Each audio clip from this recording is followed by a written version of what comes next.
For a full view of this ancient civilization, go to the YouTube channel of Masisi. I'm going to use some of his videos, so I might as well promote him. If you see here, this is an ancient civilization. It's 500 years old. In other words, it's from the 1500s, and it represents Bantu civilizations. It's in Kenya, and as you can see, its architecture is similar. It resembles the one of Great Zimbabwe. Even the gates you can see resemble those of Great Zimbabwe, but it's literally kilometers away. So these civilizations are not connected in terms of powers, but they were connected in terms of cultures.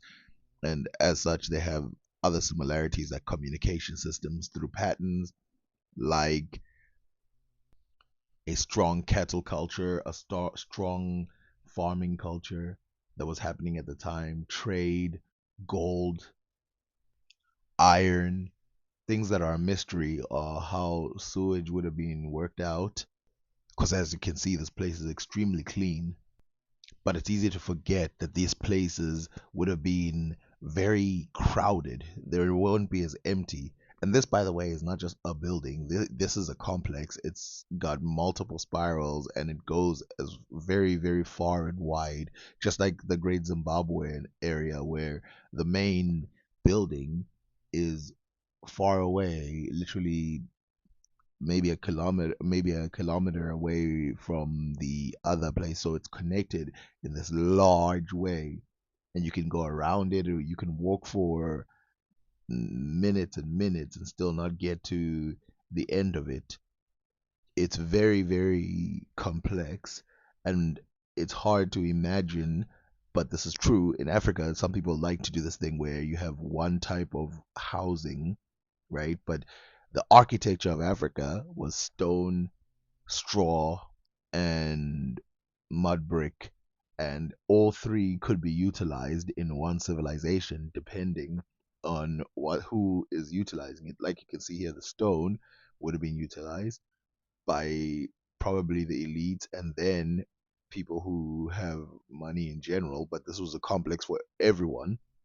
And then you have the straw buildings that probably would have been built as well, and then you have the mud brick buildings that are secondary. All three of these would be considered equally sophisticated, but they don't just represent architecture, they also represent mathematics, they represent all these things that are lost to people. Even writings by Vasco da Gama and all these other European Middle Eastern writers did not find the civilization because it was more inland. And a lot of these civilizations that are inland, we can extrapolate from the other civilizations that they found, like Great Zimbabwe and Mozambique. We can extrapolate that their culture must have been somewhat similar. And in fact, we do know that their culture was somewhat similar because we actually know the people who lived here. But to know that this existed at the same time as some of these other great civilizations, like the Chinese, like the Japanese, the people in the Middle East, and the people in Europe, and they were operating in almost a similar capacity to those people with writing systems, with sophisticated inventions that are being made at this time, and a thirst for knowledge. I mean, look how immense these structures are. And this guy's been walking for a long, long time. There's something going on here. I think how much manpower it must have taken to build the structure. Remember, structures like these, when they get built, they're not built one day, 2 days. We're talking about dedication. And this guy's been walking for a long time. By the way, I cut it out. Go to his original video. It's a 40-minute video where they don't waste time explaining or doing anything. They just go through it, walking through the whole thing piece by piece. It's very, very awesome. If you want to see a civilization in Africa that resembles true African civilization, this UNESCO heritage site, it will get you because it's not one of the most popular ones, but it's one of the probably the most impressive. Now remember, in places like West Africa, there are tons of these, which are probably a little more mortar based, but there's a tons of these. But in here, in the Bantu areas, these ones look the same. And you even have the twin gates, and you even have those the gate, you see there's a big thing holding up the big bricks, and you saw how that guy climbed on it, showing how strong and sturdy this thing is. It's not some flimsy thing that they put up just about anywhere. And there they are, the twin gates. Nothing here is made by accident. Everything is on purpose, and it symbolizes something, and something symbolizes something else. This is the secret heritage of Africa. You know, when people extrapolate Africa and they say, what would it have looked like had it carried on as a civilization from the 1800s without mass intervention by the Portuguese and all these other guys? Instead, there would have been trade, right? So they would have got electricity and all these other things.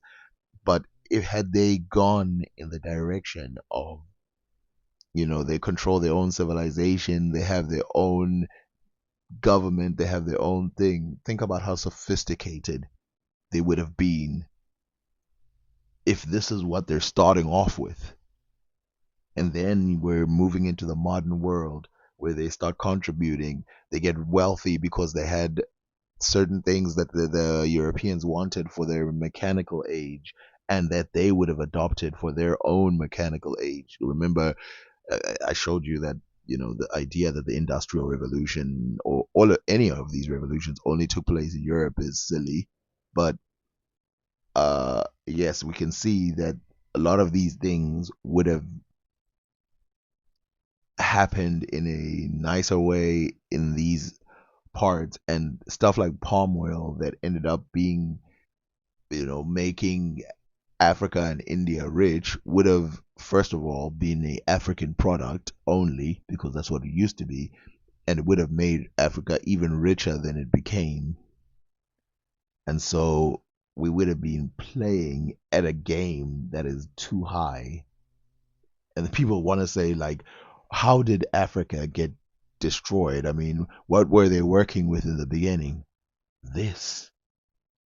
They were working with native communication systems. They were working with native writing systems. They were working with native medicines that were copied into the Western world.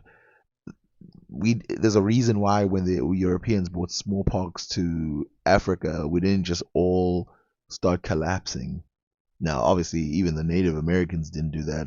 There's always this myth that all Native Americans just dropped dead because of diseases. There were some people who purposefully killed them, because I know the Iroquois nations and all these other unified groups were still alive in the late 1800s. So this thing that I'm talking about here, it's scary to imagine how they would have.